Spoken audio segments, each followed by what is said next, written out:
నమస్తే, నేను అంకిత. జగన్మోహన్ రెడ్డి వర్గీకరణ ఉద్యమాన్ని తీసుకురాబోతున్నారు. అయితే ఈ ఉద్యమానికి ముఖ్యంగా ముగ్గురు లీడర్ని ఎన్నుకోబోతున్నారు అని తెలుస్తుంది. అయితే అసలు ఆ ఉద్యమం ఏంటి, ఆ ముగ్గురు లీడర్స్ ఎవరు అని డిస్కస్ చేయడానికి నాతో పాటు సీనియర్ జర్నలిస్ట్ సిఎస్ సార్ ఉన్నారు. ఆయనతో మాట్లాడదాం. Hi sir. హలో సార్, ఇప్పుడు చూస్తే జగన్మోహన్ రెడ్డి ఒక ఉద్యమాన్ని తీసుకురాబోతున్నారు అని తెలుస్తుంది. దానికి ఒక ముగ్గురు లీడర్స్ని తీసుకురాబోతున్నారు అని తెలుస్తుంది.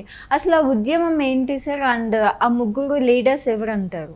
ఇప్పుడు జగన్మోహన్ రెడ్డి ఏది చేసినా కానీ చాలా ప్లాన్డ్గా చేస్తూ ఉంటారు. పైగా దాన్ని ఎగ్జిక్యూట్ చేయడానికి సొంత మీడియా ఉంది, అలాగే కూలి మీడియా కూడా ఉంది. అది రాధాకృష్ణ గారు కూలి మీడియా అంటూ ఉంటారు కాబట్టి ఆయన భాషను నేను చెప్పేటువంటి ప్రయత్నం చేశాను. సో సొంత మీడియా, కూలి మీడియా, ఇంకా ఒక అడుగు ముందుకేస్తే పింక్ మీడియా, ఈ మొత్తం కలిపి మీడియా 80% జగన్మోహన్ రెడ్డికి ఉంది. ఈ 80% మీడియా బలంతో ఆయన ఏదైతే అనుకుంటున్నారో దాన్ని ఎఫెక్టివ్గా ఎగ్జిక్యూట్ చేయగలదు ఆయన. అది చేసే 2019లో ఆయన అధికారాన్ని చేజిక్చుకోగలిగాడు.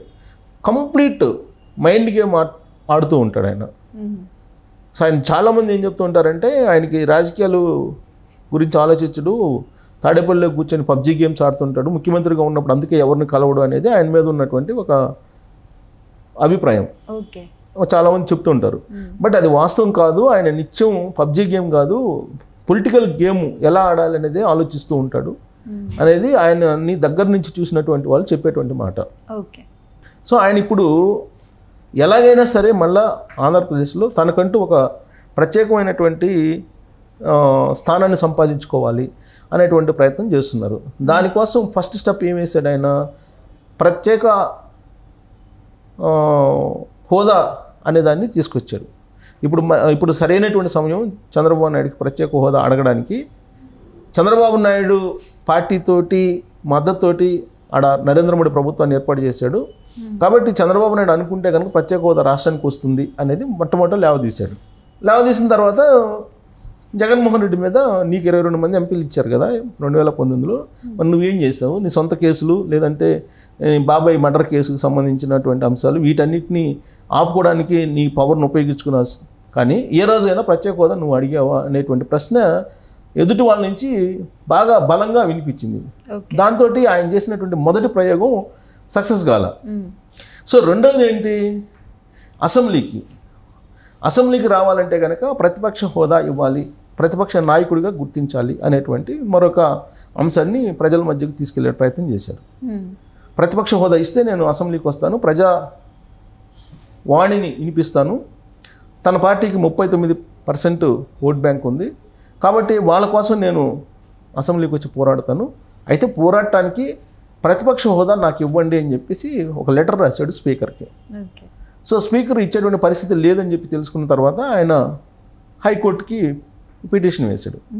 పిటిషన్ వేసి నాకు ప్రతిపక్ష హోదా ఇవ్వాలి, ప్రతిపక్ష హోదా ఇవ్వండి అని చెప్పేసి ఆయన పిటిషన్ వేశారు. సరే, ఆ పిటిషన్ మీద హైకోర్టులో వాదనలు ప్రతివాదనలు జరుగుతాయి రాబోయే రోజుల్లో. ఈలోపు ఏం చేస్తున్నాడు ఆయన, నాకు ప్రతిపక్ష హోదా ఇవ్వలేదనేది ప్రజల్లోకి తీసుకెళ్తున్నారు. ఉండేది 2 అసెంబ్లీలో, అధికార పక్షం 2 విపక్షమేను, కాబట్టి విపక్షానికి ప్రతిపక్ష హోదా ఇవ్వాలి అనేటువంటి కాన్సెప్ట్ని ప్రజల్లోకి తీసుకెళ్తున్నారు. అంటే ఒక సానుభూతిని తన వైపు తిప్పుకునేటువంటి ప్రయత్నం చేశారు. అది కూడా సక్సెస్ కాల. ఎందుకు సక్సెస్ కాలేదనంటే లెజిస్లేషన్కి అలాగే జ్యుడిషియరీ వ్యవస్థకి మధ్య ఒక సన్నని గీత ఉంటుంది. ఆ గీతను దాటి లెజిస్లేషన్ ఇటు రాదు, అలాగే జ్యుడిషియరీ అటుపోదు అనే విషయం జగన్మోహన్ రెడ్డి తెలుసు. కానీ ఇది ప్రజాకోర్టులో ఏదో సానుభూతి కింద పనిచేస్తుంది అనేటువంటి ఉద్దేశంతో ఆ ప్రయత్నం చేశాడు అనేది సెకండ్ వర్షన్ వచ్చేసింది. దాంతో అది కూడా వర్కౌట్ కాకపోయేటప్పటికి నేరుగా బెంగళూరు వెళ్ళిపోయాడు ఆయన. బెంగళూరులో 2-3 రోజులు ఉండి మళ్ళీ సడన్గా తాడేపల్లి వచ్చారు. ఈ లోపుగా ఏం జరిగింది, వర్గీకరణకు సంబంధించినటువంటి తీర్పు సుప్రీంకోర్టు ఇచ్చింది. సుప్రీంకోర్టు ఇచ్చిన తర్వాత ఇది అంది వచ్చినటువంటి అవకాశం అని చెప్పేసి దీన్ని అందిపుచ్చుకునేటువంటి ప్రయత్నం చేస్తుంది. అని దీన్ని ఏ విధంగా ఎగ్జిక్యూట్ చేయాలి అనే దాని మీద బాగా కసరత్తు చేసి ఒక ముగ్గురిని ప్రవేశపెట్టి ఈ ముగ్గురు ద్వారా ఆ ఉద్యమాన్ని లేవనెత్తాలి, రాష్ట్రంలో ఈ వర్గీకరణ అంశాన్ని ఒక పెద్ద ఉద్యమంగా తీసుకెళ్ళి దీన్ని ఒక రావణ కాష్టంగా మార్చాలి అనేటువంటి ఆలోచన, ఒక కసరత్తు వైఎస్ఆర్ కాంగ్రెస్ పార్టీ చేస్తుంది అనేది ఇప్పుడు తెలుగుదేశం పార్టీ ఇంటెలిజెన్స్ వర్గాల నుంచి వస్తున్నటువంటి సమాచారం. ఇంతకీ ఎవరు ఆ ముగ్గురు అని అంటే ఎస్సీ వర్గీకరణకి వ్యతిరేకంగా చాలా కాలం నుంచి పోరాడుతున్నారు కారం శివాజీ అని అతను మాల మహానాడు నేత. సరే, ఆయన ఆల్రెడీ తెలుసు అందరికీ, ఆయన మాల మహానాడు తరఫున పోరాడతారు, ఎస్సీ వర్గీకరణకు వ్యతిరేకం అనే సంగతి తెలుసు. సో ఆయన ఇప్పుడు కారం శివాజీని పిలుచుకొని మాట్లాడి ఈ ఉద్యమాన్ని ఏ విధంగా ముందుకు తీసుకెళ్ళాలి అనేటువంటి ప్రయత్నం చేస్తున్నాడు అనేది ఒకటి. సరే, కారం శివాజీ ఇప్పుడు ఉన్నటువంటి పరిస్థితుల్లో సుప్రీంకోర్టు ఫుల్ బెంచ్ తీర్పిచ్చిన తర్వాత జగన్మోహన్ రెడ్డి దగ్గరికి వెళ్ళి జగన్మోహన్ రెడ్డి దగ్గర ఉద్యమం చేయడానికి సిద్ధపడతాడా అంటే డౌట్. కానీ ఇంకొక ఇద్దరు ఎవరైతే ఉన్నారో వాళ్ళని కనుక జగన్మోహన్ రెడ్డి తమ వైపు తిప్పుకోగలిగితే కారం శివాజీ కూడా వాళ్ళతోటి వెళ్ళి కలిసి రాష్ట్ర వ్యాప్తంగా కూడా ఒక పెద్ద ఉద్యమం తీసుకొచ్చేటువంటి అవకాశం ఉంది. అప్పట్లో వీపీ సింగ్ టైంలో ఈ రిజర్వేషన్ల అంశం మీద మండల్ వ్యవస్థ అని వచ్చినప్పుడు దాని మీద పెద్ద తీవ్ర ఉద్యమం చేసి గందరగోళం అయ్యి మొత్తం దేశవ్యాప్తంగా అసలు శాంతి భద్రత లేకుండా గందరగోళం అయిపోయింది. దాని దెబ్బకి ఆయన ప్రధానమంత్రి నుంచి కూడా దిగిపోవాల్సి వచ్చింది. సో ఇప్పుడు రాష్ట్రంలో జగన్మోహన్ రెడ్డి అల్లకొల్లను సృష్టించడానికి ఏడాదికి 1500 కోట్లు ఖర్చు పెట్టడానికి సిద్ధంగా ఉన్నాడనేది ఇటీవల నాగబాబు చేసినటువంటి ఒక కామెంటు, ఒక ఆరోపణ. ఒక నియోజకవర్గానికి 100 కోట్ల రూపాయలు, 10 కోట్లు, 100 కాదు 10 కోట్ల రూపాయలు ఇవ్వడానికి సిద్ధపడ్డాడు. సో మొత్తానికి ఆయన ఒక 1500 కోట్లు తీసిపెట్టాడు ఈ రాష్ట్రంలో అల్లకొల్లను సృష్టించడానికి అనేది ఈ నాగబాబు చేసినటువంటి ఒక కామెంటు. మరి ఆయనకి సోర్స్ ఎక్కడి నుంచి వచ్చింది, ఎవరు చెప్పారు, ఏంటి అనే క్వశ్చన్ వేసుకుంటే కనుక ఆయన పరిధిలో ఆయనకు వచ్చినటువంటి సమాచారాన్ని లీక్ చేసాడు. అది సోషల్ మీడియాలో ఒక వారం రోజుల నుంచి తిరుగుతుంది. సో ఇప్పుడు జగన్మోహన్ రెడ్డి ఏదైతే ప్లాన్ చేసుకున్నారో ఆ ప్లాన్కి తగిన విధంగా ఇప్పుడు ఒక మంచి అస్త్రం దొరికింది. దీన్ని ఫ్లేవర్ చేస్తే కనుక రాష్ట్రంలో ఒక రకమైనటువంటి అల్లకొల్లం వచ్చే అవకాశం ఉంది అనేది. ఎందుకంటే ఈ వర్గీకరణ అనేది ప్లస్ మాల మాదిగల మధ్య ఉండేటువంటి గ్యాప్ ఇవన్నీ కూడా చాలా సెన్సిటివ్గా ఉంటాయి, సున్నితమైనటువంటి అంశాలు. ఆ మధ్యకాలంలో కోనసీమలో అంబేద్కర్ కోనసీమ జిల్లా దాని అంబేద్కర్ అనేటువంటి పేరు పెట్టడం మీద చాలా అల్లకొల్లలం అయింది. జగన్మోహన్ రెడ్డి ముఖ్యమంత్రిగా ఉన్నప్పుడే అంబేద్కర్ అనే పేరు ఎందుకు పెట్టారనే దాని మీద అసలు లా అండ్ ఆర్డర్ కంట్రోల్ తప్పినటువంటి పరిస్థితి. అక్కడ పోలీసులు కూడా అదుపు చేయడానికి సామర్థ్యం చాలా. సో అలాంటి పరిస్థితి కనుక రాష్ట్రంలో వస్తే గందరగోళం అయ్యేటువంటి సిచ్యువేషన్ ఉంది. సో అలాంటి పరిస్థితి రావాలని చెప్పి కోరుకుంటుంది ఎవరు? జగన్మోహన్ రెడ్డి. ఎందుకు ఆ మాట అలాంటి విశ్లేషణ చేస్తున్నాం అని అంటే, ఓ జర్నలిస్ట్గా ఆ విధమైన విశ్లేషణ ఎలా చేస్తామని చెప్పి అనొచ్చు ఎవరైనా సరే. జగన్మోహన్ రెడ్డి చంద్రబాబు నాయుడు ముఖ్యమంత్రి అయినటువంటి వెంటనే వారం రోజులకే రాష్ట్రంలో రూల్ ఆఫ్ లా లేదు, మర్డర్లు జరుగుతున్నాయి, మానభంగాలు జరుగుతున్నాయి, రాష్ట్రపతి పాలన పెట్టాలని చెప్పి ఢిల్లీ వెళ్ళాడు కదా. ఢిల్లీ వెళ్ళి ఢిల్లీలో జంతర్ మంతర్ దగ్గర గందరగోళం చేశారు కదా.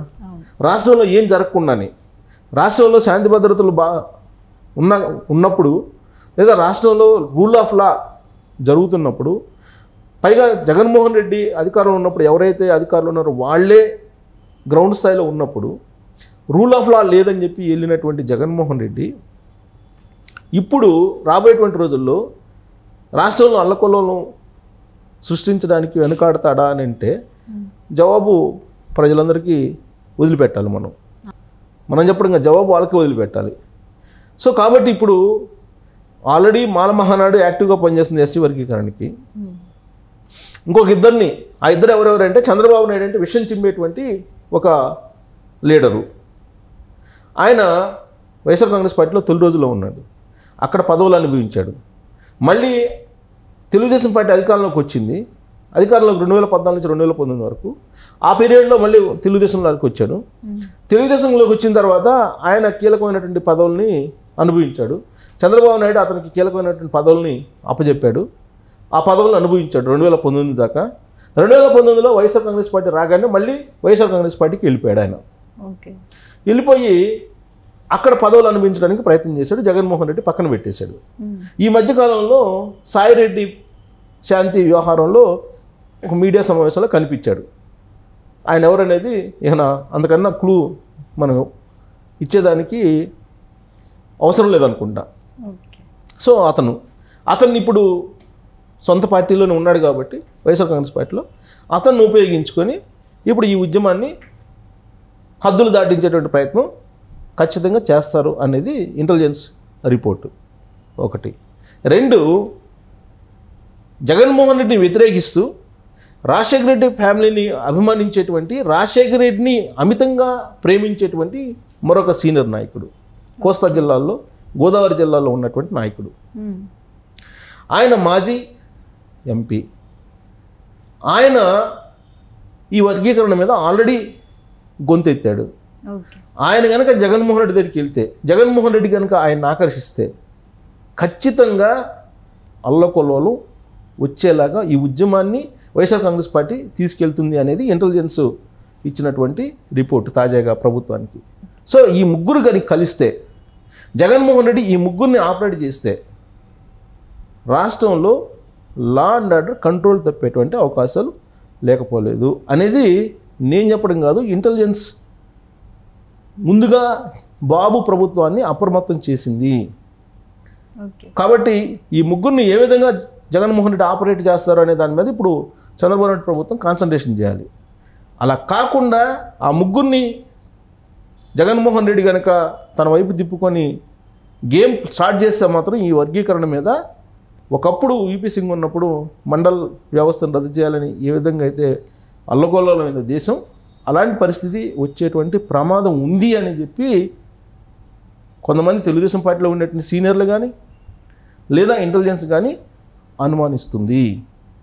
సో కాబట్టి ఈ ముగ్గురిని జగన్మోహన్ రెడ్డిని కలవకుండా చూడాల్సినటువంటి బాధ్యత, అలాగే వర్గీకరణ మీద అవగాహన కల్పించాల్సిన బాధ్యత ఇప్పుడున్నటువంటి ప్రభుత్వం మీద ఉంది.